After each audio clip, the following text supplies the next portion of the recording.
সাল্লাল্লাহু আলাইহি ওয়াসাল্লাম জাবালে নূরে চলে গেলেন, গারে ঘেরার মধ্যে চলে গেলেন। আম্মা জান হযরত খাদিজাতুল কুবরা রাদিয়াল্লাহু তাআলা আনহা আল্লাহ নবীর জন্য বুক টেনে পাথর দোলে ঝুলে আল্লাহ নবীর জন্য খাবার খানা আগিয়ে দিলেন, খাবার খানা পৌঁছে দিলেন।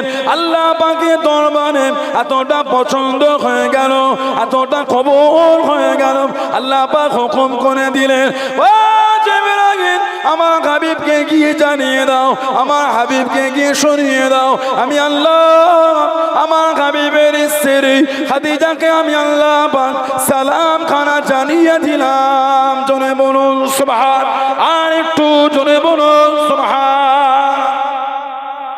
একটু আমার বন্ধুকে বলো, আমি আল্লাহ আমার বন্ধুর স্ত্রীকে সালাম দিলাম। কে? যিনি আমার নবীর জন্য ওই জাবালে নূরে উঠে খাবার পৌঁছে দিতেন। হাজিদের জিজ্ঞাসা করবেন, এই বাপ বসে আছে, ওই জাবালে নূরে উঠতে গেলে হাজিরা কাবু হয়ে যায়। ১৫০০ বছর পরে এসে রাস্তা হয়েছে, সিঁড়ি হয়েছে, সিঁড়ির সাইডে রেলিংও লাগিয়ে দিয়েছে। আমি 2023-এ হজে গিয়ে ফজরের নামাজ পড়ে উঠা শুরু করেছি। উঠতে উঠতে 3 জায়গায় বসেছি, আমার মতন একটা এই যুবক ছেলে। এই মুরব্বী বাপগুলো উঠতে গেলে কি হবে? আম্মা জান হযরতে সাইয়্যিদা তাহিরা তাইয়্যিবা খাদিজা রাদিয়াল্লাহু তাআলা আনহা আমার হুজুরের জন্য আজ থেকে ১৫০০ বছর আগে পাথর ঝুলে মা রাসূলের জন্য খাবার আগিয়ে দিতে। বলুন সুবহানাল্লাহ। এত খুশি হয়েছে আল্লাহ, ভালোবেসে মাকে আল্লাহ সালাম দিলেন। বলুন আলহামদুলিল্লাহ। আল্লাহ পাক যত ছেলে হুজুরের দিয়েছেন সব মা খাদিজা রাদিয়াল্লাহু তাআলার গর্বে। একটা মাত্র হুজুরের ছেলে, জানার নাম ছিল হযরত ইব্রাহিম। হযরত ইব্রাহিম উনি খালি এসেছিলেন মা মারিয়া কিপ্তি রাদিয়াল্লাহু তাআলা আনহার গর্বে। এই হযরত ইব্রাহিম রাদিয়াল্লাহু তাআলা ইন্তেকালের পরে কোরআন শরীফের একটা সূরা আল্লাহ নাজিল করেছিলেন। ওই সূরাটার নাম ছিল সূরা কাউসার। সবথেকে ছোট্ট সূরা, 3টে আয়াত বিশিষ্ট। ইন্না আতাইনাকাল কাউসার ফাসাল্লি লিরাব্বিকা ওয়ানহার ইন্না শাআনিয়াকা হুয়াল আফতার। এই সূরা হুজুরের ওই ছেলে ইন্তেকালের পর আল্লাহ দিলেন। কেন? কাফের বেদিনগুলো আমার হুজুরকে নিবংশ করত। আহা, সাহাবাদের বলতো মুহাম্মদ সাল্লাল্লাহু আলাইহি ওয়াসাল্লাম ও তো নিবংশ, মাকতুউল নাসাল মানে লেজ কাটা, ওর বংশ শেষ, নাম ধরে ডাকাত থাকবে না। আল্লাহ নবী একটু কষ্ট পেয়ে গেলেন। আল্লাহ হুজুরকে সান্ত্বনা দেবেন, হাবিব ইন্না নিশ্চয় আতাইনাকাল কাউসার, হাবিব নিশ্চয় আমি আল্লাহ আপনাকে আবে কাউসার দিয়ে দিলাম। জোরে বলো ফাসাল্লি, হাবিব আপনি নামাজ পড়েন, আর রব্বিকা ওয়ানহার, আর আপনার পালন কর্তার উদ্দেশ্যে আপনি নাহার করেন, কুরবানি করেন। তাহলে নামাজ আর কুরবানি কার জন্য? আল্লাহ পাক কোরআন শরীফের আরেক জায়গায় বলেছেন, কুল হাবিব আপনি বলে দেন, ইন্না সলাতি নিশ্চয় আমার নামাজ, ও নুসুকি আমার কুরবানি, ও মাহইয়ায়া আমার হায়াত, ও মামাতি আমার মরণ, লিল্লাহি রাব্বিল আলামিন সবই কিছু আমার আল্লাহর জন্য। বলুন না সুবহানাল্লাহ। আল্লাহ পাক বলেন ফাসাল্লি আপনি নামাজ পড়ুন, আর রব্বিকা ওয়ানহার পালন কর্তার উদ্দেশ্যে নাহার করুন। এবার আল্লাহ হুজুরকে খুশি করে বলছেন, হাবিব ইন্না শাআনিয়াকা হুয়াল আফতার, নিশ্চয় যারা আপনার শানে গুস্তাখি করেছে তারাই হলো আফতার, তারাই হলো মাকতুউল নাসাল, তারাই হলো লেজ কাটা, আপনি না, আমি আল্লাহ আপনাকে তো আবে কাউসার দিয়ে দিলাম। জোরে বলুন না সুবহানাল্লাহ। ওই জাবালের নূরে হেরা গুহায় কোরআন শরীফের প্রথম আয়াত নাযিল হল, ইকরা বিসমি রাব্বিকাল্লাযী খালাক, পড়ো তোমার রবের নামে যিনি তোমাকে সৃষ্টি করেছেন। আল্লাহ পাক হুজুরের উপর কোরআন দিলেন। মানুষের ইজ্জত আল্লাহ হুজুরের জন্য দিয়েছেন, সেই হুজুরের মহব্বত তৈরি করেন। যারা মেনেছে তাদের থেকে শিক্ষা নেন, মানার ভালোবাসা কি জিনিস। মানার মতো মেনেছেন। আমার হুজুরের একজন সাহাবী ছিলেন হযরত আবু বসির রাদিয়াল্লাহু তাআলা আনহু। সাহাবাদের জীবনী পড়লে বুক ফেটে যায়। আহা, জানাদের শানে আল্লাহ পাক ভালোবেসে বলেছেন রাদিয়াল্লাহু আনহুম ওয়া রাদু আন, তাদের উপর আমি আল্লাহ খুশি, তারাও আমি আল্লাহ আমার উপরে খুশি। বললেন না সুবহানাল্লাহ। হযরত আবু বসির রাদিয়াল্লাহু তাআলা আনহু সুলহ হুদায়বিয়ার আগে মক্কা শরীফে মুসলমান হয়ে গেছিলেন। ওনার ভাই, ওনার বাপ, আত্মীয় স্বজন ওনার বিরুদ্ধে হয়ে গেল, ওনাকে চেন দিয়ে মক্কা শরীফে বেঁধে রাখতো। কবে? সুলে হুদাইবিয়া, ষষ্ঠ হিজরি সুলে হুদাইবিয়া হয়েছিল। আল্লাহ নবী নবাবী শুনে বেওয়াজ করেন, আল্লাহ নবী সাল্লাল্লাহু আলাইহি ওয়াসাল্লাম সাহাবাদের জানিয়ে দেন, ও বাবা সাহাবারা, আমি নবী সাল্লাল্লাহু আলাইহি ওয়াসাল্লাম গতকাল রাতে স্বপ্নের মধ্যে দেখতে পেলাম, খবের মধ্যে দেখতে পেলাম, আমি নবী আল্লাহ পাকের কাবা শরীফ তওয়াফ করি, কাবা শরীফ তওয়াফ করি।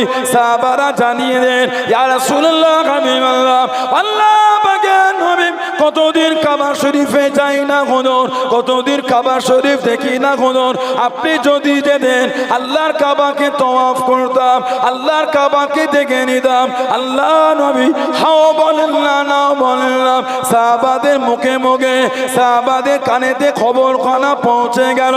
আল্লাহ নবী সাল্লাল্লাহু আলাইহি ওয়াসাল্লামের ১৫০০ সাহাবা আল্লাহ নবীর দরবারে হাজির হয়ে গেলেন। আসসালামু আলাইকুম ইয়া রাসূলুল্লাহ, হাবিবাল্লাহ, আল্লাহ পাকের নবী, হুজুর আপনি কখন যাবেন, হুজুর আপনি কখন যাবেন? আল্লাহ নবী জানিয়ে দেন, আমি নবী হাও বলি না, নাও বলি না, হুজুর আপনি যদি যেতেন। আল্লাহ নবী ১৫০০ সাহাবাকে নিয়ে আল্লাহ নবী পার হয়ে গেলেন। জোরে বলুন সুবহান। ১৫০০ সাহাবাকে নিয়ে বার হলেন। ষষ্ঠ হিজরি হুজুর স্বপ্ন দেখলে হুজুর বলেছেন, নবীদের স্বপ্ন হলো সত্যি। বলুন সুবহানাল্লাহ। আল্লাহ নবী সাল্লাল্লাহু সর্বপ্রথম গিয়েছিলেন কোথায়? মদিনা শরীফের মিকাত যুলহুলাইফা। আমরা ভারতবাসী, আমাদের মিকাতের নাম হলো ইয়া লামলাম। এই কদিন আগে বাপজানরা উমরা করে এলো, আরো সব কতজন আছেন সব। এখন আবার দেখবে এই হজে যাওয়ার নাম করে চিটিংবাজি চলছে। একটু হ্যাঁ দেন, 6 মাস 8 মাস আগে টাকা নিচ্ছে, বলে এই কম টাকায় নিয়ে যাব, আর ওই নকল টিকিট দিয়ে এয়ারপোর্টের ভেতরে ঢুকিয়ে দিচ্ছে। নাউজুবিল্লাহ বলে। আমি মজাক করি না আপনাদের সাথে।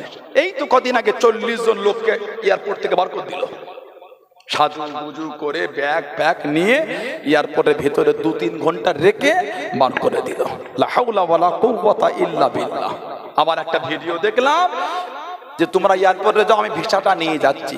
4-5 ঘন্টা এয়ারপোর্টে বসিয়ে সে ট্রাভেল এজেন্সি আর আসে না। ওই জন্য 3000 কম দেখে যেন লাফিয়ে লাফিয়ে চলে যে উনি 5000 বেশি নিক ভাই, যাওয়াটা যেন হয়। ক্যাটালগ দেখতেন কি কি খেতে দেবে, আর কেমন? আপনি কি বেড়াতে গিয়েছেন না আল্লাহর কাবার দরবারের মেহমান হইতে যাচ্ছেন? কাবা শরীফে যাবো, আবার খাবার চিন্তা কিসে? খাবার যদি নাই হয় কাবাটা তো দেখতে পাবো। সুবহানাল্লাহ বলে। খাওয়া যদি নাই হয় হুজুরের দরবারে তো গিয়ে দাঁড়াতে পারবো। সুবহানাল্লাহ বললেন না?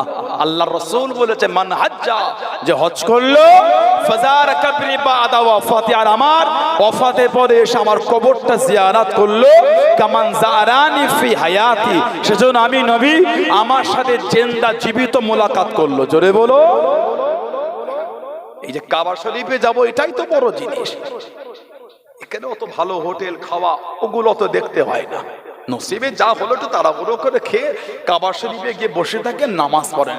1 রাকাত নামাজ পড়লে 1 লক্ষ রাকাত নামাজের সওয়াব। 1 রাকাত নামাজে 1 লক্ষ রাকাত নামাজের সওয়াব হয়। 5 স্টার হোটেলে আপনি কি করবেন? ঘুমাতে গেছেন না নামাজ পড়তে গেছেন? কথা বলে না একটু হ্যাঁ দেন। সব জায়গায় ভিআইপি খুঁজতে হয় না। গোলাম সেখানে গিয়ে গোলামের মতন থাকতে হবে। আল্লাহ আমাদেরগুলো বোঝার তৌফিক দান করে। বলুন আমিন, বলেন আল্লাহুম্মা আমিন।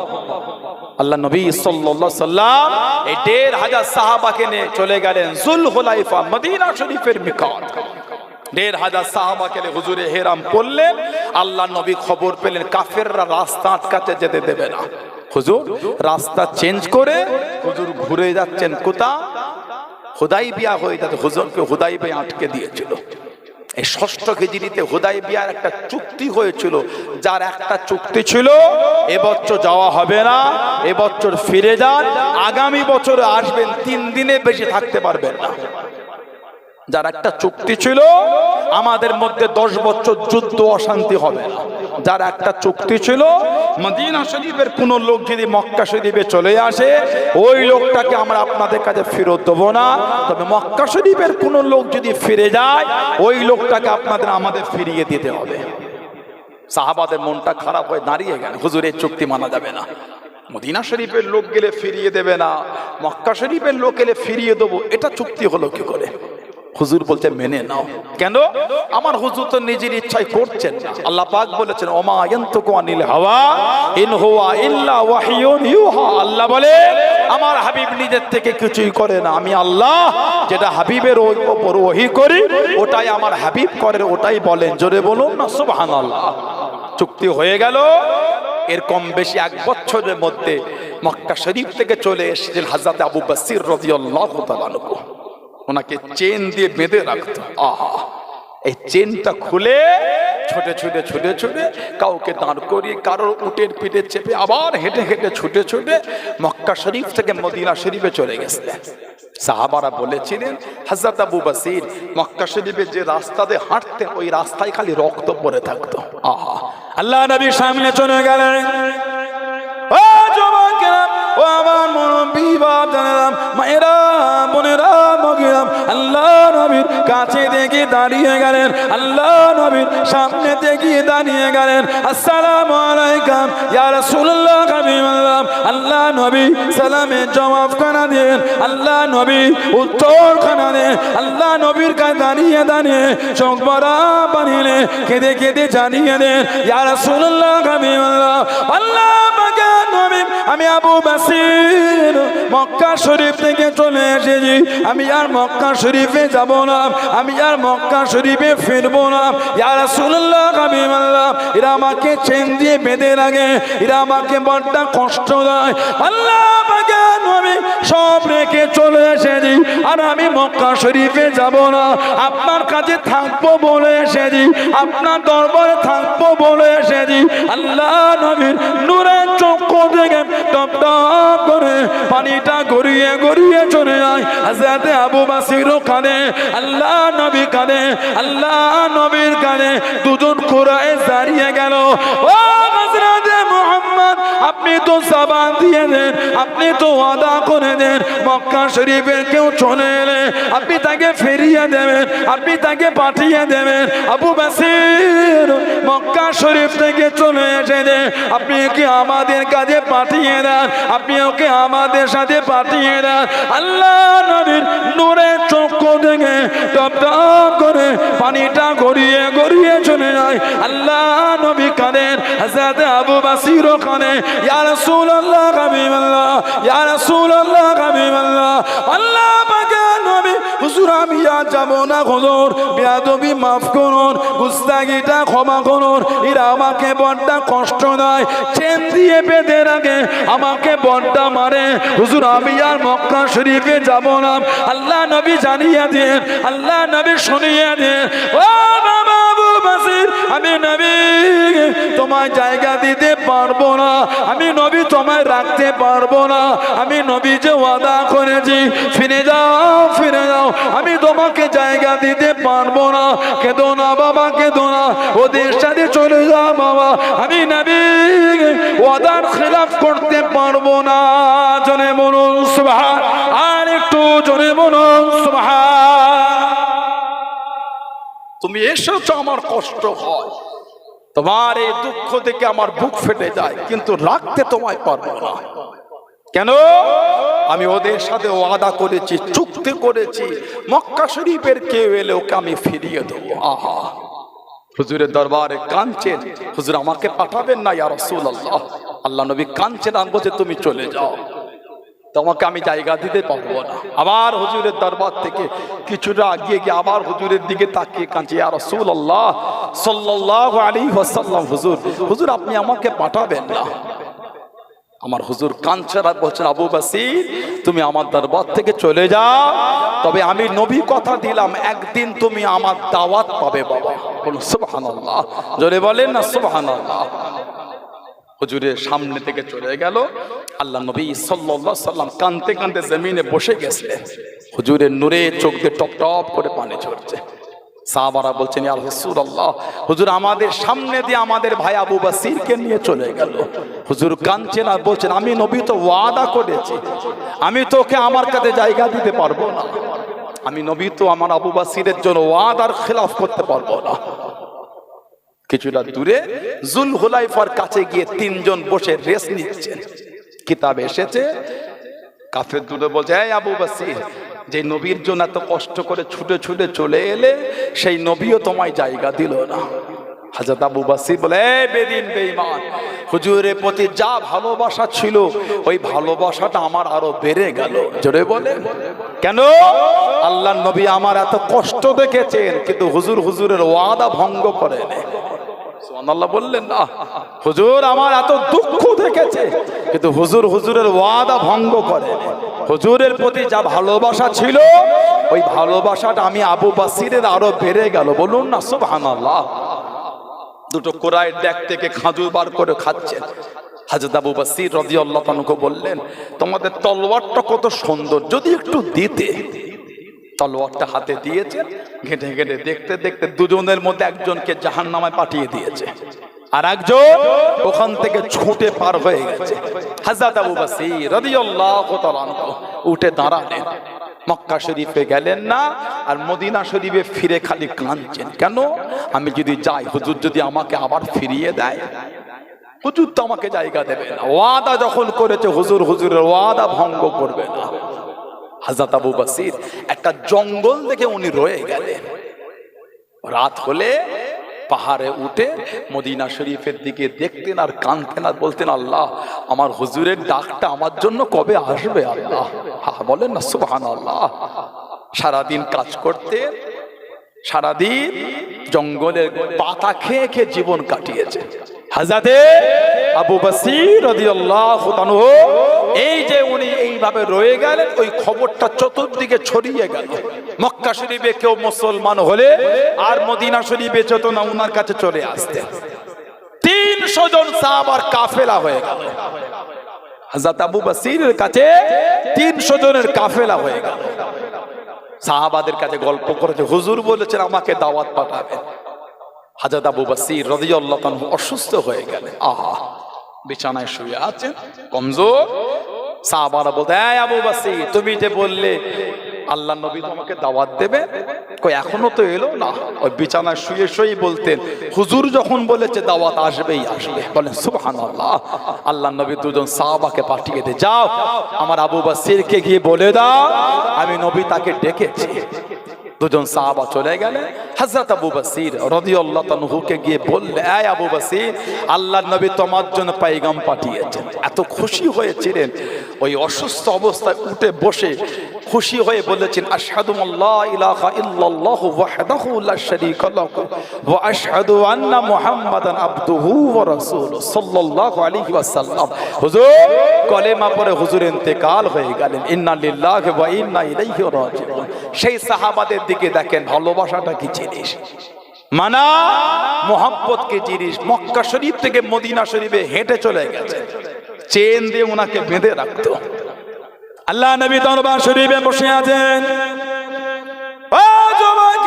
আল্লাহ নবী সাল্লাল্লাহু আলাইহি ওয়াসাল্লামের একজন সাহাবী চলে গেলেন। আল্লাহ নবীর কাছে দেখে দাঁড়িয়ে আল্লাহ নবীকে জিজ্ঞাসা করলেন, ইয়া রাসূলুল্লাহ, হাবিবাল্লাহ, আল্লাহ পাকের নবী সাল্লাল্লাহু আলাইহি ওয়াসাল্লাম, হুজুর বিয়াদি মাফ করুন, গুস্তাখিটা ক্ষমা করুন, মুখটা শুকিয়ে গিয়েছে, হুজুর আপনার মনটা কেন মরা? আল্লাহ নবী জানিয়ে দেন, ও বাবা সাহাবী, আজ কদিন ঠিক মতন খাওয়া হয় না।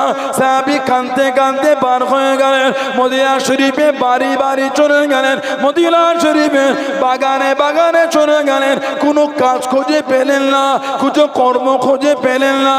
আল্লাহ নবী সাহাবী একজন ইহুদির বাগানে চলে গেলেন। ইহুদিকে গিয়ে জানিয়ে দেন, আমাকে কিছু কি কাজ দেবে, আমাকে কিছু কি কর্ম দেবে। ইহুদি জানিয়ে দিল, এই গরম রোদে কি কাজ করবে।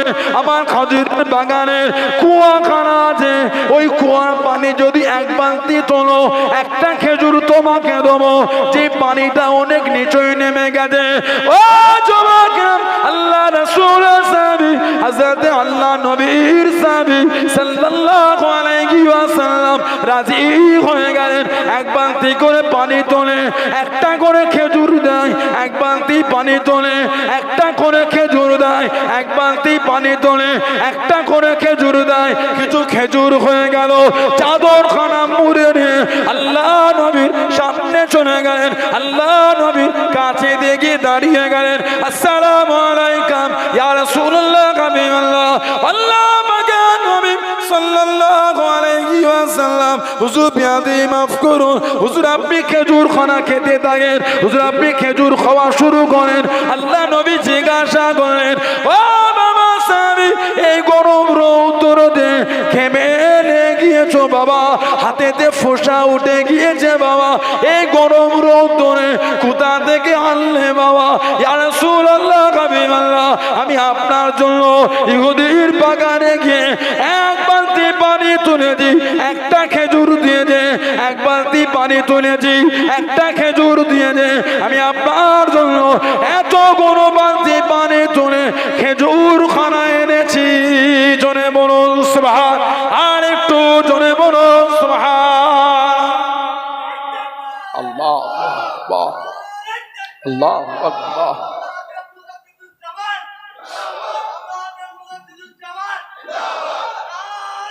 আল্লাহ, হুজুর এই বালতি ওই কুয়াতে নামিয়ে রশি টেনে আপনার জন্য পানি তুলেছে।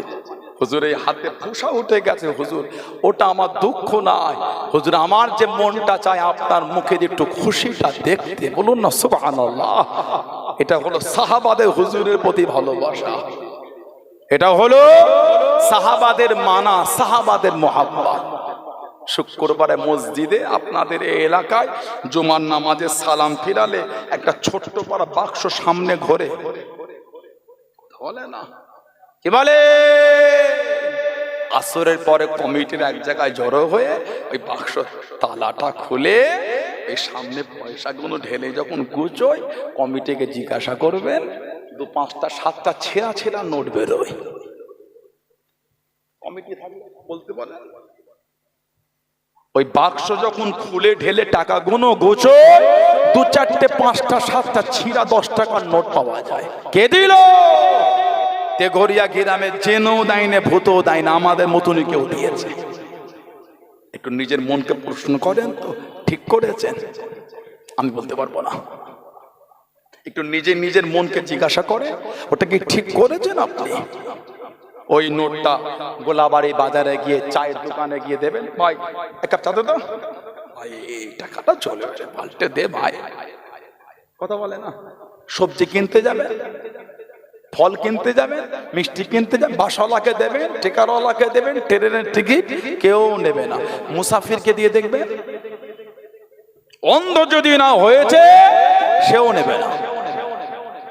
যদি অন্ধ হয় ওটা আলাদা জিনিস, চোখে দেখতে পায় না তো। আল্লাহ নবী সাল্লাল্লাহু আলাইহি ওয়াসাল্লাম একজন সাহাবী ছিলেন অন্ধ, মায়ের পেট থেকে। হযরতে আব্দুল্লাহ ইবনে উম্মে মাকতুম রাদিয়াল্লাহু তাআলা আনহু, উনি মায়ের পেট থেকে চোখে দেখতে পেতেন না, জন্ম থেকে অন্ধ। হযরত আব্দুল্লাহ ইবনে উম্মে মাকতুম রাদিয়াল্লাহু তাআলা আনহু সুযোগ পেলে আল্লাহ নবীর কাছে এসে কোরআন শরীফ মুখস্থ করতেন। জোরে বলুন না সুবহানাল্লাহ। সুযোগ পেলে হুজুরের কাছে যেতে না, বলতে হুজুর একটু কোরআন শরীফ শোনান না ইয়া রাসূলুল্লাহ। ওনার এই এত আগ্রহ দেখে অন্য সাহাবাদের সময় হুজুর কম দিয়ে ওনাকে বেশিক্ষণ কোরআন শরীফ শোনাতেন। বলুন সুবহানাল্লাহ। হযরতে আব্দুল্লাহ ইবনে উম্মে মাকতুম রাদিয়াল্লাহু আনহু হুজুর আল্লাহ নবী যতবার মদিনা শরীফ থেকে সফরে বার হয়েছে, ওনাকে আল্লাহ নবী মদিনা শরীফের দায়িত্ব দিয়ে গেছেন। আল্লাহ নবী ওনাকে নবাবী শরীফের মুয়াজ্জিন করেছেন। উলামা হযরতরা আছেন, নবাবী শরীফের মুয়াজ্জিন দুজন ছিলেন, একজন হলেন হযরতে বিলাল ইবনে রাবাহ, আর একজন হলেন হযরতে আব্দুল্লাহ ইবনে উম্মে মাকতুম। আল্লাহ রাসূল বলেছেন, আব্দুল্লাহ ইবনে উম্মে মাকতুম রমাদান শরীফের রাত্রির আযান দিলে তোমরা তোমাদের খাওয়া চালু করে দেবে, মানে তাহাজ্জুদের আযান উনি দিতেন, আব্দুল্লাহ ইবনে উম্মে মাকতুম। আর আমার বেলাল যখন আযান দেবে তোমরা খাওয়াটা বন্ধ করে দেবে। কেন? ফজরের সময় শেষ। আব্দুল্লাহ ইবনে উম্মে মাকতুম হুজুরকে আমার নবী সাল্লাল্লাহু আলাইহি ওয়াসাল্লাম হুজুরের প্রতিনিধি করে মদিনা শরীফে রেখে যেতেন, চোখে দেখতে পেতেন না। হযরত ওমর ফারুক রাদিয়াল্লাহু আনহু জামানায় 14 হিজরি উনি বলেন, আই খলিফাতুল মুসলিমিন হযরত ওমর, মনটা চায় একটু আল্লাহর দ্বীনের জন্য যুদ্ধ করতে যাব, আমি এটা আমাকে নিয়ে যান না।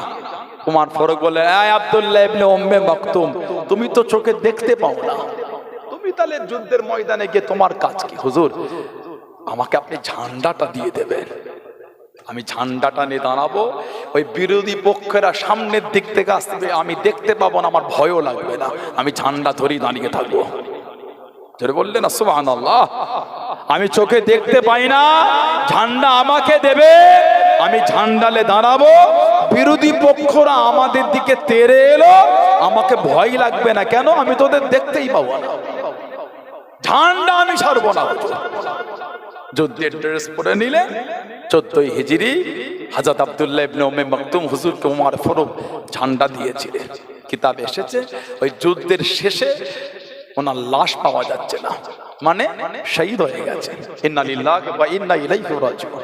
অনেক খোঁজাখুঁজির পরে লাশটা পেলে ওনার কাছে গিয়ে দেখা যাচ্ছে শহীদ হয়ে গেছেন। তখন যুদ্ধের ঝান্ডাটা বুকে করে জড়িয়ে ধরেই শুয়ে আছে। আর একটু জোরে বলা গেল না সুবহানাল্লাহ। আমার ভাইয়েরা, বাপজানেরা, মুসাফিরকে যদি ছিঁড়া 10 টাকার নোট দান নেবে না, অন্ধ হলে আলাদা ব্যাপার। কেউ যখন নেয় না ওটাকে গড়িয়ে গড়িয়ে পকেটে এক জায়গায় সাইডে রেখে দেয়, না হলে মানি ব্যাগে রেখে দেয়, শুক্রবারে মসজিদে দেবো। আমি কিন্তু আপনাদের মিথ্যা বলিনি। জমার বাক্সগুলোতে ছিঁড়া নোট পাওয়া যায় না, বলেন তো দিলেন কি করে আপনি? কোনদিন ভেবে দেখেছি কিয়ামতে যদি আল্লাহ আমাদের আমল ফিরিয়ে দেয়, এ নামাজ, এ রোজা, এ হজ, এ যাকাত তোমার নসিবে নাজাত নাই, ভালো নামাজ রোজা হজ যাকাত পেলে জোগাড় করে এনো, এই নামাজ রোজাই হবে না। মনে হয় কিয়ামতে ইবাদত জোগাড় করতে পারবো আমরা? ছেঁড়া নোটটা দিলেন, আমার মালের সব থেকে উৎকৃষ্ট মাল, মানে সব থেকে উন্নত মাল আমি আল্লাহ আল্লাহর রাসূলের জন্য ব্যয় করব। জোরে বলুন না সুবহানাল্লাহ। ছেঁড়া নোটটা মসজিদে, এটা ভালোবাসা না। আমার ভাইয়েরা, বাপজানেরা, হুজুরের সাহাবাদের জীবনী পড়ে, কি জীবন তারা কাটিয়েছে। আল্লাহ নবী সাল্লাল্লাহু আলাইহি ওয়াসাল্লাম একটা সাহাবী ছিলেন হযরত আব্দুর রহমান ইবনে আওফ রাদিয়াল্লাহু তাআলা আনহু, যিনি সাহাবাদের মধ্যে সবথেকে ধনী ছিলেন। জীবনে কম বেশি 30,000 গোলাম যিনি আজাদ করেছিলেন। 30,000, জোরে বলবেন না সুবহানাল্লাহ। হযরত উসমান ইবনে আফফান উনিও গোলাম আজাদ করতেন। কিতাব এসেছে প্রতি সপ্তাহে একটা করে গোলাম, যেই সপ্তাহে বাদ যেত পরের সপ্তাহে 2টো গোলাম আজাদ করতেন। কে? হযরত উসমান।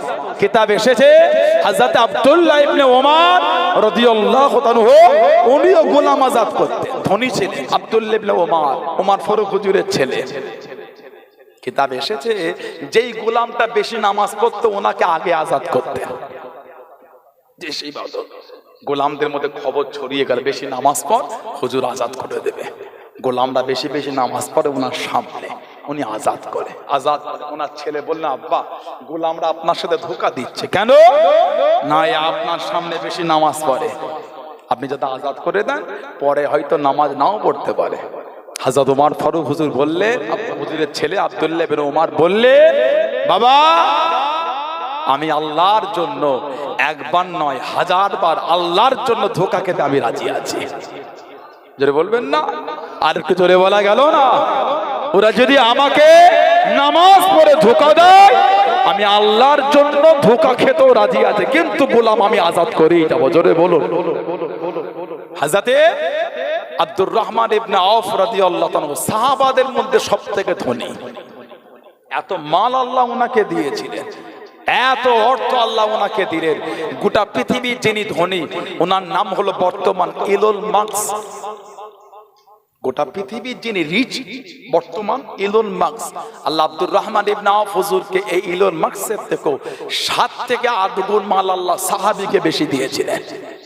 সুবহানাল্লাহ বললেন না? বললেন আলহামদুলিল্লাহ। উনি যখন ইন্তেকাল হলেন এত গোল্ড এত সোনা রেখে গেছিলেন, গোল্ড জাহাবুল। ফজরের নামাজ পড়ে কুরুল নিয়ে কাটা হচ্ছে, কেন ভাগ হবে। এই ট্যাপটার মতন যদি সোনা থাকে, 5 জন যদি অংশীদার হয়, এইভাবে আর থাকবে না, একে পুরো সমান করে ভাগ বটারা করে কাটা হবে। উনি যে গোল্ড রেখে গেলে ফজরের পরে কুরুল নিয়ে কাটা শুরু হয়েছে, জোহর হয়ে গেছে তখনও চলছে। সুবহানাল্লাহ বললেন না? যারা ওই গোল্ড কেটেছিল হাতে ফুসা এসে গেছিল। হযরত আব্দুর রহমান ইবনে আওফ রাদিয়াল্লাহু আনহু, ওনার 4টে স্ত্রী ছিলেন যখন ইন্তেকাল হয়, 4 জন বিবি। এটাও কিছু কিছু মানুষের কষ্ট হয়, মুসলমানদের তো 4টে বিয়ে করা চলে। আমার ইসলামে 4টে বিয়ে বৈধ, তোমার কষ্ট হয় কেন? কথা বলে না? আমার ইসলামে 4 জন স্ত্রী আল্লাহ বৈধ করেছে, তোমার কষ্ট হয় কেন? পারলে তুমিও করো 2-4টে। ইসলামে 4টে বিয়ে করা যায়, তাতেই দুর্নাম শুরু হয়ে গেল। কতজনের যে অবৈধভাবে 4000 করে স্ত্রী আছে। কথা বলে না? এই কদিন আগে, বছর খানেক বছর দেড়েক আগে, কোন রাজ্যের মন্ত্রীর ছেলে, তার পেন ড্রাইভ থেকে 1000 মহিলার উলঙ্গ ভিডিও পাওয়া গেল। দেখেছেন কেমন কেঁচো কোট থেকে সাপ বেরিয়েছে? বুঝতে পারেন না? এই বছর দেড়েক আগে কোন রাজ্যের একটা নেতার ছেলে পেন ড্রাইভ থেকে 1000 উলঙ্গ মহিলার ভিডিও পাওয়া গেছে। নাউজুবিল্লাহ বলে। ইসলামে 4টে বিয়ে, ওনার কষ্ট শুরু হয়ে গেল। আল্লাহ জালেমদের হাত থেকে আল্লাহ আমাদের হেফাজত করে, বলুন আল্লাহুম্মা আমিন, বলেন আল্লাহুম্মা আমিন। বর্তমান ভারতবর্ষে কিছু কিছু মানুষ ইসলামকে নিয়ে কি যেন একটা শুরু করে দিয়েছে। আপনি আপনার ধর্মগুরু, আপনি আপনার ভালোবাসার নাম লিখলে কোনো অসুবিধা নাই, আমি আমার হুজুরের নামে ব্যানার লাগালে আপনার কষ্ট হচ্ছে কেন? বারাসাতে গিয়ে দেখেন লেখা আছে আই লাভ বারাসাত, নাই? বারাসাতে গিয়ে দেখে আই লাভ বারাসাত। মধ্যম গ্রাম ওই চৌমাথার ওই 5টায় গিয়ে দেখবেন লেখা আছে আই লাভ মধ্যম গ্রাম। কারো কষ্ট হয় না তো? আমরা যদি লিখি আই লাভ মুহাম্মদ সাল্লাল্লাহু আলাইহি ওয়াসাল্লাম, আপনার কষ্ট হয়েছে কেন? পারলে আপনি আপনার দেবদেবীদের, ধর্মগুরু, ধর্মযাজকদের নাম লেখেন না, কে মানা করেছে ভাই? কেউ তো নিষেধ করে। আমি আমার হুজুরের ভালোবাসায় লিখলে কি শুরু করে দিলে? 3 জনকে এফআইআর কেস করে ভাবছে মুসলমান ভয় পেয়ে গেল। ওরা জানে না বদর 313 জন ময়দান ফাঁকা হয়ে গেছে। সুবহানাল্লাহ বলে। আর একটু জোরে বলা গেল না? সেই রক্ত আমাদের শরীরে প্রবাহিত হচ্ছে। 15 জনকে এফআইআর করে ভাবছেন মুসলমান ভয় খেয়ে গেল, জেলের জায়গা করে কমে যাবে, হুজুরের গোলাম কম হবে না। জোরে বলে, বললেন না ইনশাআল্লাহ, বললেন আল্লাহুম্মা আমিন। আমাদের শরীরের প্রত্যেকটা রক্তের ফোঁটা আমার হুজুরের ভালোবাসায় কুরবানির জন্য তৈরি হয়ে আছে। জোরে বলবেন না? ওই ভালোবাসা সাহাবাদের থেকে শিখে নিয়েছে আমরা। হযরত বিলাল ইবনে রাবাহকে নিয়ে গেল, হযরত বিলাল রাদিয়াল্লাহু তাআলা আনহু উমাইয়া ইবনে খালফের গোলাম ছিলেন। হযরত বিলাল মুসলমান হয়ে গেলেন। টেনে টেনে নিয়ে গিয়ে হুজুরের হাতেতে দড়ি বেঁধে একটা জায়গার সঙ্গে বেঁধে নিয়ে হযরত বিলাল রাদিয়াল্লাহু তাআলা আনহুকে এত মান শুরু হয়ে গেল, হুজুরের শরীর খানা ফেটে গিয়ে রক্ত খানা টপকে টপকে পড়ে। হযরত বিলাল বেহুশ হয়ে গেলেন। হযরত বিলালের জ্ঞানটা হারিয়ে গেল। হযরত বিলাল আল্লাহ ঘুষিয়ে দে। ও যুবকেরা, মক্কা যুবকেরা, তরুণেরা, হযরত বিলাল রাদিয়াল্লাহু তাআলা আনহুর কাছে দেখি দাঁড়িয়ে দাঁড়িয়ে হুজুরকে জিজ্ঞাসা করা করে, ও বিলাল ইবনে রাবাহ, এত মান তোমাকে মেরে দে, এত কষ্ট তোমাকে দিয়ে দে, কই তোমার নবী তোমাকে বাঁচাতে আসলো না? তোমার আল্লাহ তো তোমাকে বাঁচালো না? হযরত বিলাল রাদিয়াল্লাহু তাআলা আনহু হুজুর আমার জবাব দিয়ে দিয়ে, এ মক্কা বেদি বেঈমানে দনেরাম, এ মক্কা কুফারে কুরাইশেরা, তোমরা দেখুন বাজারে গিয়ে কিছু কেনো, ঠুকে ঠুকে দেখে নাও, পরীক্ষা করে দেখে নাও ওই জিনিসটা ভালো না খারাপ। আমি বিলাল, আল্লাহ পাক আমাকে দিনের জন্য কবুল করে আল্লাহ পাক আমি বিলালকে পরীক্ষা করে দেখিয়ে দিলেন। জোরে বলুন সুবহান, আর একটু জোরে বলুন সুবহান। তোমরা কি কিছু কিনলে পরীক্ষা করে নাও। আমি বেলাল, আল্লাহ আমাকে দিনের জন্য কবুল করেছে, পরীক্ষা করে দেখিয়ে দিচ্ছে দিনের জন্য কত মজবুত। জোরে বলো। এই শরীর ফেটে রক্ত ঝরেছিল। হুজুরের সাহাবী হযরত খাব্বাব রাদিয়াল্লাহু তাআলা কোমরে গোশত ছিল না। হযরত খাব্বাব রাদিয়াল্লাহু তাআলা কোমরে গোশত ছিল না, হাড় ছিল আর কোমরে গর্ত গর্ত হয়ে গেছিল। হযরত খাব্বাব রাদিয়াল্লাহু তাআলা উনি ছিলেন একটা ইহুদি মহিলার খাদেম। মুসলমান হয়ে গেলে কিতাব এসেছে মরুভূমিতে চিত করে শুইয়ে লোহা গরম করে ওনার কোমরে দেওয়া হতো। আহা, কোমর থেকে গোস্ত গলে গলে গলে গলে পানি হয়ে চলে গেছে, ওই গর্তগুলি তার গোস্ত হয়নি।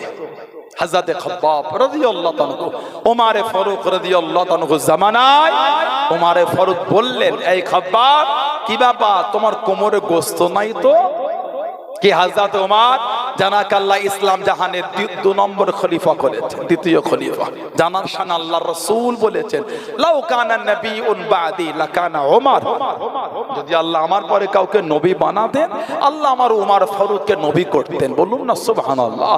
তারপরেই নবী বলেছেন, আনা খাতামান নবিয়্যিন লা নবিয়্যা বাদি বা লা বাদি নবিয়্যা, আমি গোলাম শেষ নবী, আমার পরে আর কোন নবী হবে না, নবী আসবে না। যদি হতো আল্লাহ আমার ওমর ফারুককে নবী বানাতেন। বলুন সুবহানাল্লাহ। কে? হযরত ওমর। আল্লাহর রাসূল বলেছেন, ওমর যে রাস্তা দিয়ে তুমি হাঁটো ওই রাস্তায় ইবলিশও হাঁটে না। সুবহানাল্লাহ বললেন না। কে? হযরত ওমর রাদিয়াল্লাহু তাআলা আনহু। গোটা পৃথিবীর যিনি অর্ধেকটাই শাসন চালিয়েছেন, গোটা পৃথিবীর অর্ধেক। হযরত ফারুক আযম বসে বসে কাঁদছেন। সাহাবারা বলে, এই খলিফাতুল মুসলিমিন কেন কাঁদেন আপনি?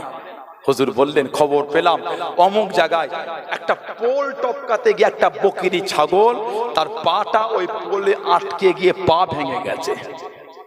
আমার ভয় হয় কিয়ামতে যদি আল্লাহ আমাকে ওর হিসাবটা চায়। ওমর তোমার খেলাফতে অমুক জায়গায় একটা পশু পার হতে গিয়ে তোমার খেলাফতে তার পাটা ভেঙে গেছে আটকে গিয়ে। আমি ওমর চিন্তা করছি এর হিসাবটা কিয়ামতে আল্লাহর কাছে দেবো কি করে। সুবহানাল্লাহ বললেন না। যে জামাটা গায়ে দিতেন 16 থেকে 17 জায়গায় খালি তালি দেওয়া থাকতো। সুবহানাল্লাহ বলবেন না। যে জামাটা পরতে 16 থেকে 17 জায়গায় তালি দেওয়া, সেলাই করা। কেন? পোশাক ব্যবহার করতে করতে ছিঁড়ে গেলে ওটাকে তালি দিয়ে তাপ্পি দিয়ে ব্যবহার করা হলো আল্লাহর রাসূলের সুন্নাহ।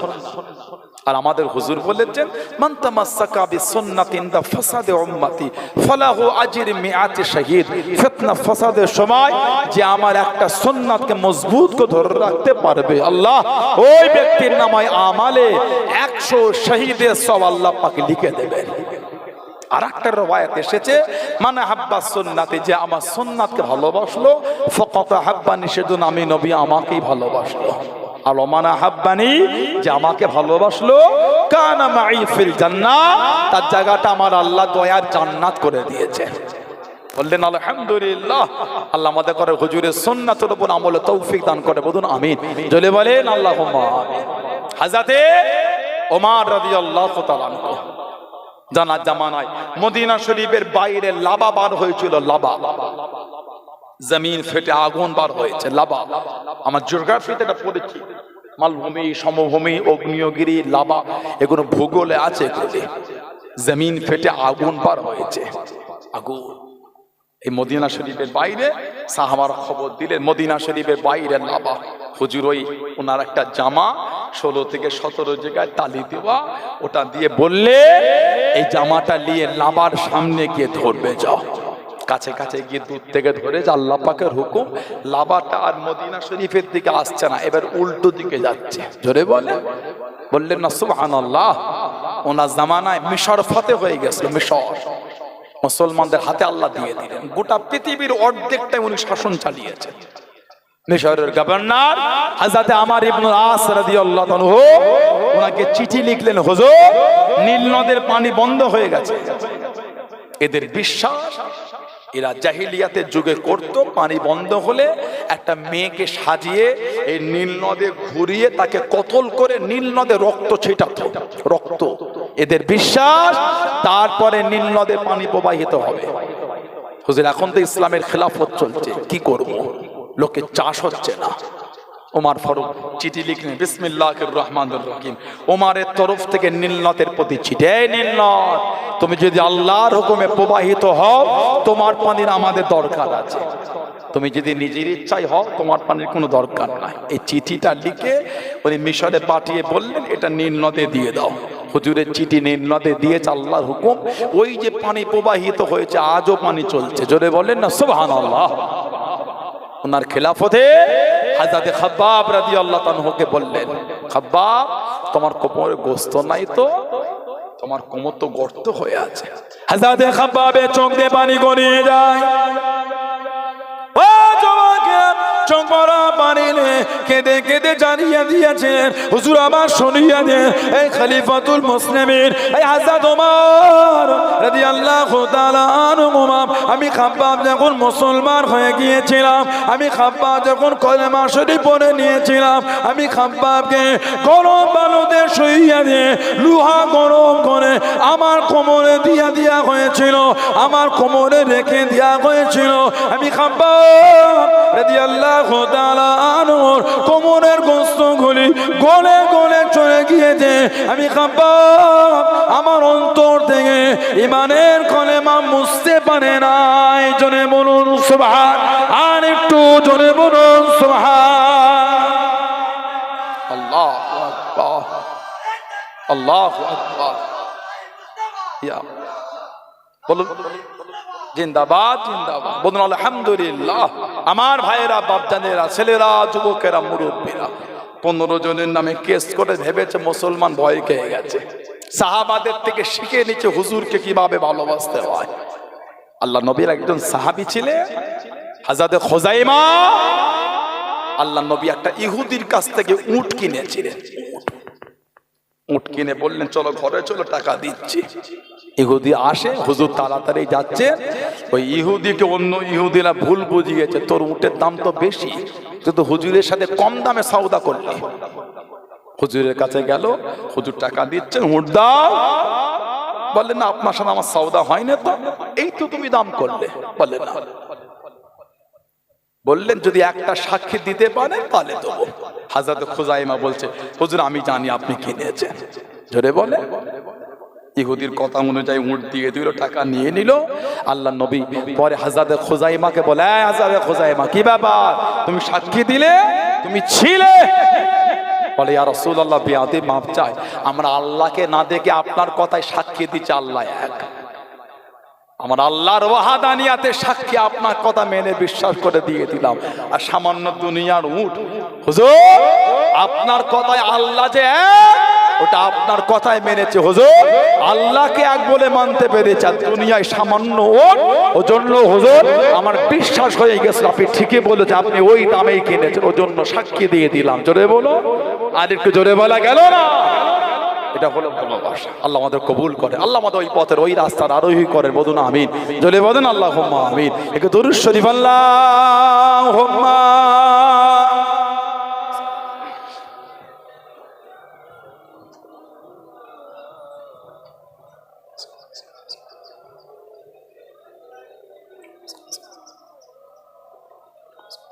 আল্লাহুম্মা সাল্লি আলা। থাক, ওরা চালাচ্ছে।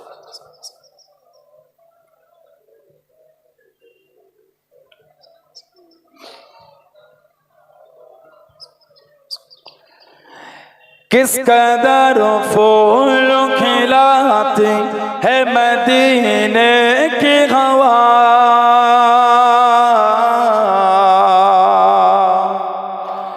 किस कदर फूल खिलाते है मदीने की हवा, मदीने की हवा, मदीने की हवा, मदीने की हवा, किस कदर फूल खिलाते है मदीने की हवा, किस कदर फूल खिलाते है मदीने की हवा,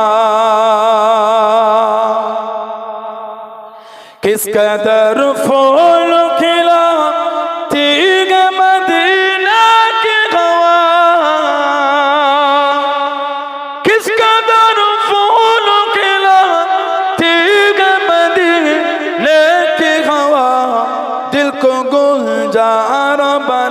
बनाते है मदीने की हवा दिल को गुलजार बनाते है मदीने की हवा मदीने की हवा मदीने की हवा मदीने की हवा किस कदर फूल खिलाते है मदीने की हवा किस कदर फूल खिलाते है मदीने की हवा दिल को अल्लाह से दिल को अल्लाह से गाफिल नहीं होना देते दिल को अल्लाह से गाफिल नहीं होने देते याद काबे की दिलाती है मदीने की हवा याद काबे की दिलाती है मदीने की हवा मदीने की हवा मदीने की हवा मदीने की हवा किस कदर फूल खिलाती है मदीने की हवा किस कदर फूल खिलाती है मदीने की हवा अल्लाहुम्मा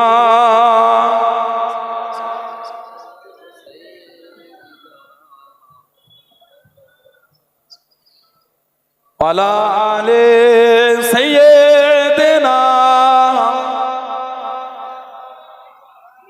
আমার ভাইয়েরা বাপজানেরা ছেলেরা যুবকেরা মুরব্বীরা মায়েরা বোনেরা মেয়েরা মহিলারা ভালো হন শরীয়তের মধ্যে আসে নামাজি হয়ে যায় ছেলেরা নামাজি হয়ে যান নামাজি হয়ে যান নামাজি হয়ে যান আমাদের বাড়ির যুবকগুলো নামাজ পড়তে চায় না কি ঠিক বলছে না ভুল বলছি বলে এ দুঃখ এ কষ্ট কাকে বলবেন আপনি আমাদের বাড়ির ছেলেরা এরা নামাজ পড়ে আমাদের বাড়ির যুবতী বোনগুলি নামাজ পড়ে না বাড়ির বউগুলি নামাজ পড়ে না দুঃখ কষ্ট বেদনা কাকে বলবে সমাজে যখন মেয়ে দেখতে যায় কঠিন অবস্থা জানো আরবির ক্লাস চলছে এটা মা কোরআন শরীফ পড়তে পারো মা হ্যাঁ খুব ভালো আমার মেয়ে তো কঠিন কোরআন শরীফ শুনিয়ে দাও কোরআন শরীফ শুনিয়ে দিল নামাজ পড়ো মা নামাজ ফজরের নামাজ কি তাহাজ্জুদের নামাজ মাঝে মাঝে পড়ে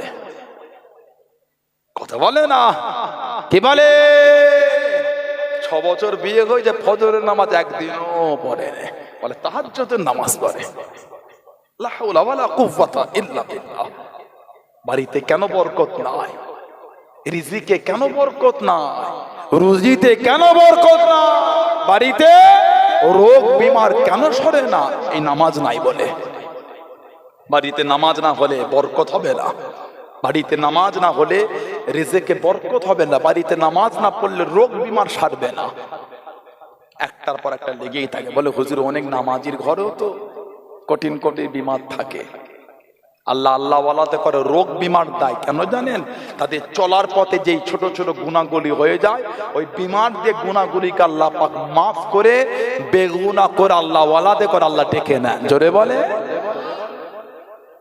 একটা গুনাহগারের রোগ আর একটা ইমানদারের রোগ দুটো সমান না ইমানদার তার নাকি আল্লাহ বিমার দেন রোগ দেন অসুস্থ করে দেন গুনাহ মাফ করবেন বলে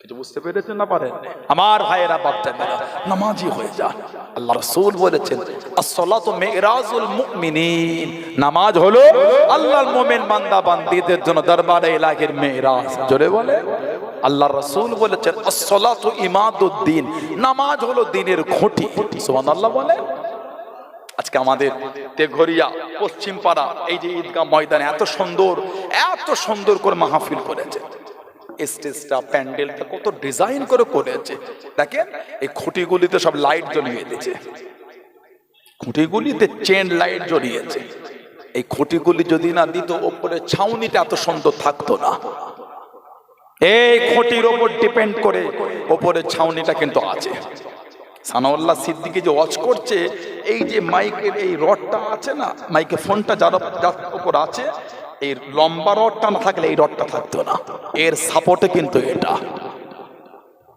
উপরে ছাউনি আছে, খুঁটির সাপোর্টে। খুঁটিগুলি না থাকলে ছাউনি থাকতো না। হুজুর বলে আসসালাতু ইমাদুদ্দিন, নামাজ হলো দ্বীনের খুঁটি। আপনার যদি ইসলামের খুঁটিই নাই থাকে, ইসলামে মজবুত হলেন কি করে? বললে তো হয় না আমি ইমানদার, না। গাছ পরিচয় বলে ফলে। নাম দিয়ে দিন তালপুকুর, একটা ঘটি ডুবালো ডুবে না, নাম তো তালপুকুর, মানে গভীর পুকুর ওটা। কিন্তু ঘটি ডুবিয়ে পানি তোলে, ঘটিটা পুরো ডোবে না, নাম তালপুকুর। বললে তো হয় না ইমানদার। করেছি কি বলেন আমরা ইমানদারের?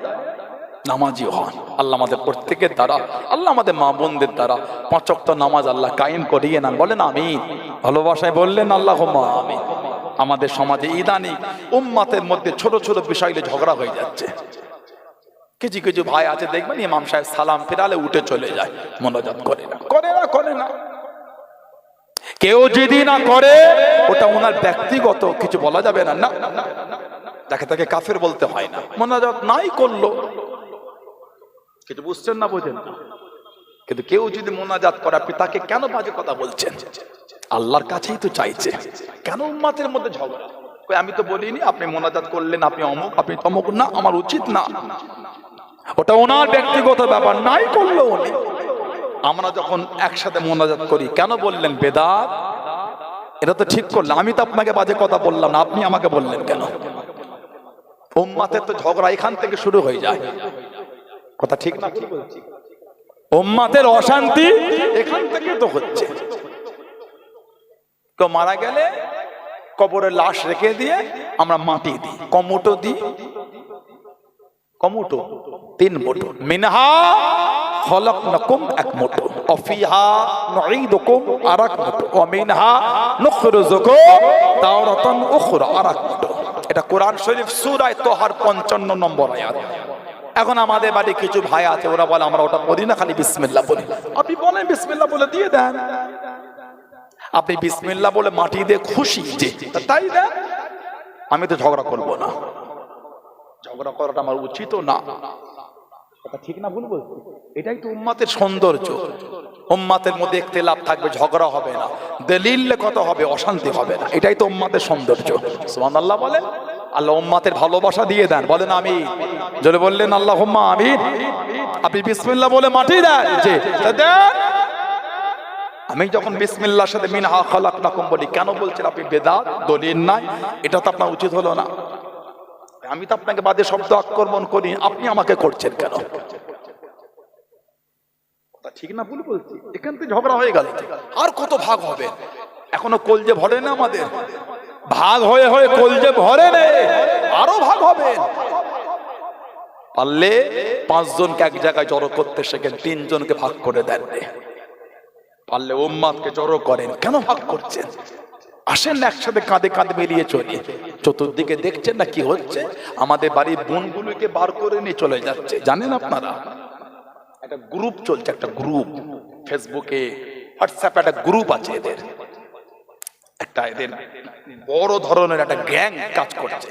মুসলমানের ঘরে মেয়েগুলোকে প্রেমের প্রলোভন দেখিয়ে, অর্থের লোভ দেখিয়ে, মোবাইলের লোভ দেখে বার করে নিয়ে চলে আয়। মোবাইল খুলে দেখেন, পাগল হয়ে যাবেন আপনি। আমরা আমাদের বাড়ির মেয়েগুলিকে, বোনগুলিকে আটকাতে পারছি না। এটা আমার অপরকেতে। ঠিক না ভুল বলছি? অর্থের লোভ দেখিয়ে নিয়ে চলে যাচ্ছে। কি করেছেন? মেয়েটাকে আটকালেন না কেন? কেমন শিক্ষা দিয়ে বড় করলেন? অন্য জায়গায় চলে গেল। আল্লাহর রাসূল সাল্লাল্লাহু আলাইহি ওয়াসাল্লাম আল্লিমু আওলাদাকুম, আল্লিমু আওলাদাকুম, তোমরা তোমাদের বাচ্চাদের তালিম দাও। কিসের? হুব্বে নবী, আমি নবী, আমার প্রেম তোমরা তোমাদের বাচ্চাদের অন্তরে শিক্ষা দাও। যদি আমাদের অন্তরে হুজুরের ভালোবাসা পরিচিত পক্ষ থাকে, আমাদের বাড়ির মেয়েগুলি বেয়াদবি করবে না, আমাদের বাড়ির ছেলেগুলো বেয়াদবি করবে না। বেয়াদবি করে কারো হুজুরের ভালোবাসা নাই বলে। কথা ঠিক না ভুল বলছি? স্কুল, কলেজে, ইউনিভার্সিটিতে মেয়েটা পড়ছে, বোনটা পড়ছে, লক্ষ্য রাখে হোয়াটসঅ্যাপে কার সাথে চ্যাট করছে। ওটা 15 দিনের চিনাশোনা, 16 দিনের মাথায় বাড়ি থেকে বার হয়ে চলে গেল। কটা নেবেন আপনি? 2 মাস, 1 মাস, 3 মাস রেখেছে, লাথি মেরে বার করে দিয়েছে। কটা নেবেন আপনি? আমি একটা একটা করে আপনাকে দেখিয়ে দেবো। বিরাট একটা গ্রুপ চলছে, আর একটা বাচ্চা কি 2টো বাচ্চা হয়ে যাচ্ছে, ডিভোর্স দিয়ে দিচ্ছে। বা 6 মাস 1 বছর ঘর করে ওই মেয়েটাকে 3-4টে বন্ধুকে কোনো এক রাতে ডেকে জোরপূর্বক 4-5 জন মিলে একসাথে রেপ করে মেয়েটাকে হত্যা করে ফেলে দিয়ে চলে যাচ্ছে। কথা ঠিক বলছি না ভুল বলছি? একটু এগুলো আটকান। এলাকার যুবক যারা আছেন এগুলো একটু দায়িত্ব নেন, নিতে হবে। যে কোন মুসলমান ছেলে যদি অন্য ধর্মের মেয়েকে বার করে আনে লাভ জিহাদ হয়ে যায়। কোন মুসলিম ইসলাম ধর্মের ঘরের মেয়েটাকে যদি অন্য ধর্মের ছেলে নিয়ে যায়, ওটা লাভ জিহাদ হবে না কেন? মুসলমান অন্য ধর্মের মেয়েকে আনলে যদি লাভ জিহাদ হয়, এই মুসলমান একটা ইসলামের ঘরের মেয়েকে অন্য ধর্মের ছেলে নিয়ে গেলে ওটাও তো লাভ জিহাদ। ওটার বেলায় বললেন না তো, ওটার বেলায় এটা বললেন না তো। আপনি আমার বলছেন মুসলিম মেয়েকে বার করে আনলে 6 মাস থাকার জায়গা দেবো। নেট খুলে দেখে যে তোরা যদি মুসলিম মেয়েদের প্রেমের প্রলোভন দেখিয়ে আনিস 6 মাস থাকার জায়গা দেবো, টাকা দেবো। একটা বিরাট গ্যাং চলছে। আল্লাহ আমাদের করে হেফাজত করে, আল্লাহ আমাদের বোনগুলিকে হেফাজত করে। বলুন আমিন, বলেন আল্লাহুম্মা আমিন। এই মাস 2-3 আগেকার ঘটনা, পূর্ব বর্ধমানের একটা মেয়ে কোন জেলার একটা ছেলের সঙ্গে বার হয়ে চলে গেছিল।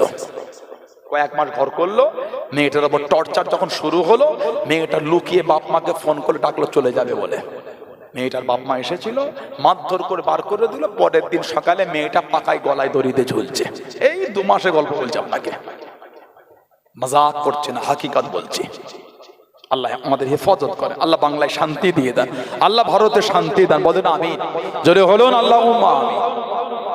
ছেলেরা, ভাইয়েরা, যুবকেরা, তরুণেরা নামাজি হন, নামাজি হন, নামাজি হন।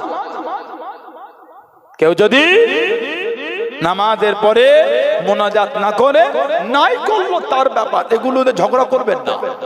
আমরা করি আলহামদুলিল্লাহ বলে। আল্লাহ পাক কোরআন শরীফে বলেছেন উদউনি আস্তাজিব লাকুম। সুবহানাল্লাহ বলবেন না? বান্দা বান্দি আমি আল্লাহ আমার কাছে চা, আমি আল্লাহ তোদের দেবো। সুবহানাল্লাহ বলবেন না? আল্লাহ নবী সাল্লাল্লাহু আলাইহি ওয়াসাল্লাম বলেছেন আদ-দুআউ মুখুল ইবাদত, দোয়াটা হচ্ছে ইবাদতের মূল। হুজুর বলেন আত-তাকদীরু লা ইয়ারুদ্দু, মানুষের তাকদীর পরিবর্তন হবে না ইল্লা ফি দুআ, দোয়ার দ্বারা আল্লাহ মানুষের তাকদীরটা পাল্টে দেন। জোরে বলেন। বুখারী শরীফের রওয়ায়াত এসেছে কিছু কিছু সাধারণ ছেলে কাদের ইউটিউবে 3টে ভিডিও দেখে, কাদের ইউটিউবে 3টে ভিডিও দেখে সমাজে এগুলো করে ফেলে। কেন রে ভাই? বুখারী শরীফের রওয়ায়াত এসেছে বাবু রাফউন নাস আইদাকুম মাল ইমাম ফিল ইসতিসকা, এই অধ্যায়ের মধ্যে বুখারী শরীফে এসেছে তাবিল হাদিস। আল্লাহ নবী সাল্লাল্লাহু আলাইহি সাল্লাম মদিনা শরীফের মসজিদে গামামা 365 নম্বর গেট থেকে বার হলে মসজিদে গামামা, গামামা মানে হচ্ছে মেঘ, মেঘওয়ালা মসজিদ। আল্লাহ নবী সাল্লাল্লাহু আলাইহি সাল্লাম ইয়াখতুবু ফি ইয়াউমিল জুমআতি, ওই মসজিদে গামামায় হুজুর জুমার খুতবা দিচ্ছেন। একজন গ্রাম্য সাহাবী উঠে দাঁড়িয়ে বললেন হালাকাতিল মাশিয়াতু হালাকাল ইয়ালু হালাকান নাস। হুজুর আমাদের মাল ধ্বংস হয়ে যায়, পরিবার বর্গ ক্ষুধার্ত হয়ে যায়, মানুষও ধ্বংস হয়ে যায়। কেন? মদিনা শরীফ খরা হয়ে গেছিল। যেই বলেছেন সাহাবী, হাদিস শরীফে এসেছে ফারাফা রাসূলুল্লাহ সাল্লাল্লাহু আলাইহি ওয়াসাল্লাম ইয়াদাইহি ইয়াদুহু, আল্লাহ নবী 2 হাত তুলে দোয়া করা শুরু করে দিলেন। জোরে বললেন না? আপনি বলছেন হাত তুলে দোয়া করা বেদাত, আল্লাহ নবী 2 হাত তুলে দোয়া করছে। কেন ঝগড়া করছে? কিসের অশান্তি? আল্লাহর কাছেই তো চাইছি, খালেকের কাছে গোলামের বাচ্চা গোলাম আল্লাহ ফিরিয়ে দিও নি, আল্লাহ হাত তুলেছে, এগুলো কেন ঝগড়া আমাদের মধ্যে? কথা ঠিক না ভুল বলছি? কেন শান্তি আমাদের মধ্যে? আল্লাহ আমাদের এগুলো বুঝার তৌফিক দান করে দেয়। বলেন না আমিন? আল্লাহ উম্মতকে এগুলো বুঝার তৌফিক দেয়। বলেন আল্লাহুম্মা আমিন। আল্লাহ নবী সাল্লাল্লাহু আলাইহি ওয়াসাল্লাম 2 হাত তুললে ওয়ারাফা'আন নাসু আইদাকুম মা রাসূলুল্লাহ সাল্লাল্লাহু আলাইহি ওয়াসাল্লাম, এবং লোকজন মানে সাহাবারা হুজুরের সাথে হাত তুলে দোয়ায় শামিল হয়ে গেলেন। আলহামদুলিল্লাহ বলবেন না? আরেকটা রওয়ায়াতে এসেছে, আল্লামা হাফেজ ইবনে কাসির রাহমাতুল্লাহ এনেছেন, উনি ওনার তাফসীরের একটা কিতাব লিখেছেন, তাফসীর ইবনে কাসির বলে, উলামা হযরতরা জানেন। তাফসীরে ইবনে কাসির একটা হাদিস শরীফ এনেছেন, আন আবি হুরায়রা রাদিয়াল্লাহু আনহু أن النبي صلى الله عليه وسلم رفع يديه بعد السلام وهو مستقبل القبلة رفع يديه بعد السلام رفع يرفع من উঠানো তোলা يدون মানে হাত يديه মানে দুই হাত رفع يديه بعد السلام আল্লাহ নবী সাল্লাল্লাহু আলাইহি ওয়াসাল্লাম নামাজে সালাম ফিরিয়ে দুই হাত তুললেন ওহুয়া মুস্তাকবিলুল কিবলাতে হুজুর তখন কাবা শরীফের দিকে মুখ করে মানে আল্লাহ নবী নামাজে সালাম ফিরিয়ে কাবা শরীফের দিকে মুখ করে দু হাত তুলে দোয়া করছেন সুবহানাল্লাহ বলবেন না দোয়াটা কি আল্লাহুম্মা হাররিল মুস্তাযিফিনা মিনাল মুসলিমিনা মিন আইদিল মুশরিকিন এই রব্বি আল্লাহ মুসলমানদের কমজোরদের করে মুশরিকদের হাত থেকে আল্লাহ আপনি হেফাজত করেন সুবহানাল্লাহ বলবেন না হুজুর নামাজে সালাম ফিরিয়ে কাবা শরীফের দিকে মুখ করে হাত তুলে দোয়া করছেন আর আপনি বলছেন বেদাত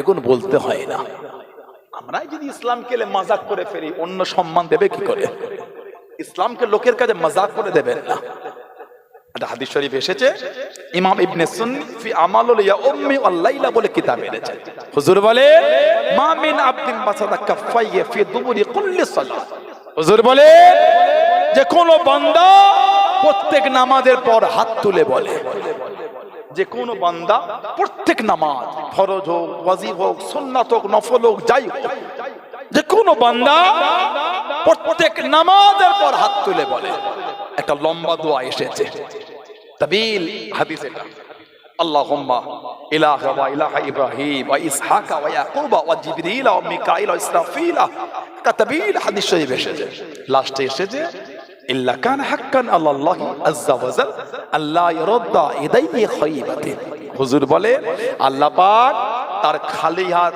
ফিরিয়ে না দেওয়াটা তার উপর ওয়াজিব হয়ে যায় মানে আল্লাহ তাদের খালি হাত ফেরায় না আল্লাহ পাক কবুল করে দোয়াগুলোকে কবুল করে নেয় জোরে বলো আর একটু ভালোবাসায় বলা গেল না আরেকটা হাদিস শরীফ এটা তাবরানী শরীফের হাদিস বাইহাকি শরীফের হাদিস সাহাবী বলেন সামিতু রাসূলুল্লাহ সাল্লাল্লাহু আলাইহি ওয়াসাল্লাম আমি আল্লাহর নবী সামিতু রাসূলুল্লাহ সাল্লাল্লাহু আলাইহি ওয়াসাল্লাম আমি আল্লাহর নবী সাল্লাল্লাহু আলাইহি ওয়াসাল্লামের জবান শরীফে শুনেছি কি শুনেছি ইয়াকুলু তিনি বলেন লা ইয়াজতামিউ মালা লা ইয়াজতামিউ মালা যখন লোক একত্রিত হয় ফায়াদউ বা'দুকুম আর তাদের মধ্যে কেউ দোয়া করে ওয়ুআমিনু সাইরুহুম আর বাকিরা সব আমিন আমিন বলে আল্লাহর নবী বলেছেন ইল্লা যাবাহুমুল্লাহ সঙ্গে সঙ্গে তাদের দোয়াটা আল্লাহর দরবারে কবুল হয়ে যায় বললেন আলহামদুলিল্লাহ জোরে বলুন আলহামদুলিল্লাহ আল্লাহ পাক আমাদের করে উম্মতের মধ্যে ভালোবাসা না আল্লাহ তাআলা তৌফিক দান করে বলুন আল্লাহুম্মা আমিন আর কবরে মাটি দেওয়া এগুলো নিয়ে ঝগড়া করতে হয় আপনি বিসমিল্লাহ বলে দেবেন যে তাই না ঝগড়া করবেন না আমি বিসমিল্লাহ সহ মিনা খালাকনাকুম বলি কেন ঝগড়া করছে না দলিল না কে বললো ভিডিও আপনি কার ভিডিও দেখে নিজের গ্রামের পরিবেশ নষ্ট করলেন ঠিক না ভুল বলছি যদি আপনাদের জানার ইচ্ছা হয় আলেম ওলামা হযরত আছেন মুফতি মুহাদ্দিস আছেন পাশে আমাদের মাদ্রাসা তাতুলিয়া আবু জাফর ইয়া সিদ্দিকিয়া খারিজিয়া বড় মাদ্রাসা মুফতি বোর্ডে লিখিত একটা জমা দেন যে আমরা আমাদের গ্রামে এটা জানতে চাই আমাদের করে আহলে সুন্নাহ ওয়াল জামাআতের আকীদায় ফতোয়া দিয়ে আমাদের করে বিষয়টা সমাধান দেবেন দিয়ে দেন কি ফতোয়া আসে আপনি দেখেন চেনেন না জানেন না শুনেন না ইউটিউবে সার্চ দিয়ে ভিডিও পে ওটা নিয়ে গ্রামে ভাগ করছেন এটা তো আমাদের উচিত না না ঠিক বললাম গ্রামের সমাধান আমরা সচক্ষে উলামাদের সান্নিধ্যে বসে মিটিয়ে নেব ভিডিও দেখে অশান্তি করছেন কেন তাকে জীবনে চোখও দেখেন না যাকে জীবনে চোখও দেখেন একটা হাদিস শরীফের কিতাব আছে মুসনাদে আহমদ ইবনে হাম্বল চার ইমামের এক ইমাম যিনি কিতাব লিখেছেন ইমামে আহমদ ইবনে হাম্বল ওলামা হযরতরা জানেন আল্লাহ পাক ওনাকে 10 লক্ষ খালি হাদিসের হাফেজ করেছেন সুবহানাল্লাহ বলবেন না ইমাম আহমদ ইবনে হাম্বল রাহমাতুল্লাহ ওনার ছাত্র ছিলেন ইমাম বুখারী রাহমাতুল্লাহ আর ওনার উস্তাদ ইমাম শাফি রাহমাতুল্লাহ ওনার উস্তাদ ইমামে মালিক রাহমাতুল্লাহ আর আমাদের ইমাম ইমামে নুমান বিন সাবিত আবু হানিফা হুজুর রাহমাতুল্লাহ উনি যখন মদিনা শরীফে যেতেন ওনার সান্নিধ্যে বসে বসে রাতের পর রাত মাসলা মাসাইলের আলোচনা করে ইমামে মালিক কাটিয়ে দিতেন বলুন সুবহানাল্লাহ